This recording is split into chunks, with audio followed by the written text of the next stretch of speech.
Bonjour les couples, je suis Delphine de mariage.net et dans la vidéo d'aujourd'hui, nous allons répondre à une question que nous nous sommes tous déjà posée à un moment donné.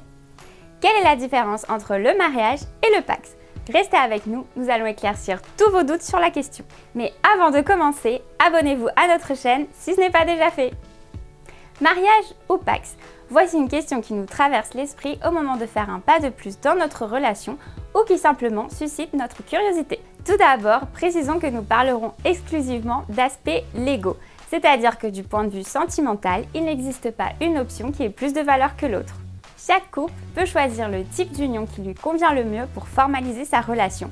Il n'y en a pas une qui soit meilleure que l'autre. Après cette précision, rappelons la première différence claire entre le mariage et le PACS. Le mariage est une institution, alors que le PACS est un simple contrat passé entre deux personnes. Du point de vue de la reconnaissance juridique, dans le cas du mariage, les conjoints peuvent prendre le nom de famille de l'autre s'ils le souhaitent, demander la nationalité et l'application du régime de communauté, c'est-à-dire le régime de communauté réduit aux acquis. En revanche, dans le cas du PACS, chacun garde son nom de famille et on applique le régime de séparation des biens.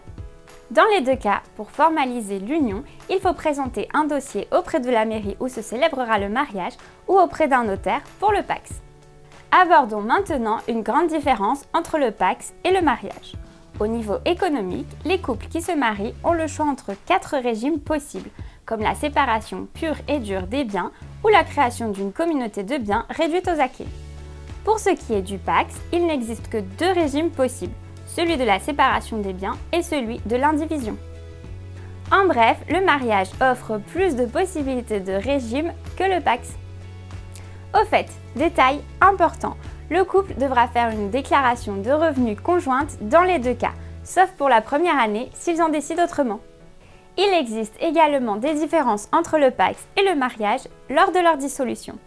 La dissolution ou divorce dans le cas du mariage peut se faire de 2 façons. Soit il existe un consentement mutuel des conjoints, auquel cas il suffit d'établir une convention qui sera enregistrée auprès d'un notaire, soit il n'existe pas d'accord entre les conjoints et dans ce cas, la procédure doit se faire devant le juge. Dans le cas du PACS, la dissolution est plus simple et aucune procédure judiciaire n'est nécessaire. C'est-à-dire que le consentement des 2 parties n'est pas requis et que le PACS peut se dissoudre de façon unilatérale. Et maintenant, parlons des conséquences économiques dans 2 situations différentes. Commençons par le veuvage. Dans le cas du mariage, si l'un des époux décède, l'autre recevra sa retraite. En revanche, cela n'est pas possible dans le cas du PACS.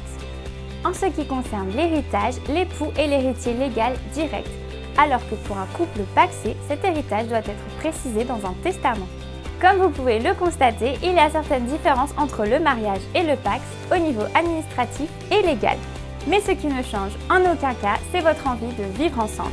Car nous vous rappelons que le mariage, ce ne sont pas que des papiers, mais c'est aussi de l'amour, de la joie et du partage. Ce sera tout pour aujourd'hui. Au plaisir de vous retrouver et longue vie aux mariés et aux pacsés d'aujourd'hui et de demain. À bientôt!